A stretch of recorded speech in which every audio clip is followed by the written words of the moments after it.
நரசாரெட்டிங்கிறவர் ஒரு தெலுங்குக்காரரு. எல்லா எங்கள் ராவுத்தூர் ரிலீஸ் படங்களெல்லாம் தெலுங்கு அவர் வாங்குவார், டப் பண்ணுவார்.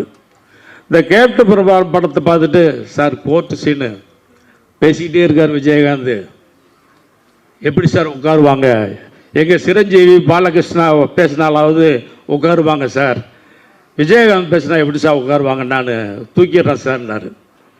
அப்போ இப்ராஹிம் ராவுதர் சொன்னார், நீங்கள் தூக்குனீங்கன்னா அடுத்த பிஸ்னஸுக்கு எங்கள் காம்பவுண்டுக்கு வரக்கூடாது, நீங்கள் அப்படியே ரிலீஸ் பண்ணுங்கள். உங்களுக்கு கோர்ட் சீனில் எந்திரிச்சு போனாங்கன்னா எங்கிட்ட வந்து சொல்லுங்கள், நாங்கள் எங்கே கட் பண்ணணுமோ டைரக்டரை சொல்லி கட் பண்ணி கொடுக்குறோம் அப்படின்னாரு. 2 நாள் கழிச்சு ரிலீஸுக்கு 2 நாள் கழிச்சு நரசாரெட்டி வந்தார். என்ன சார்ண்ணே?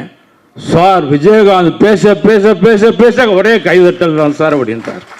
இன்றைய இளைஞர்கள் இந்த கேப்டன் பிரபாகரனை பார்த்த பிறகு ஏன் இதை போல படங்கள் இப்ப எடுக்க மாட்டாங்கிற அளவுக்கு செல்வமோனோட புகழ் பேசப்படும், பெருமை பேசப்படும்.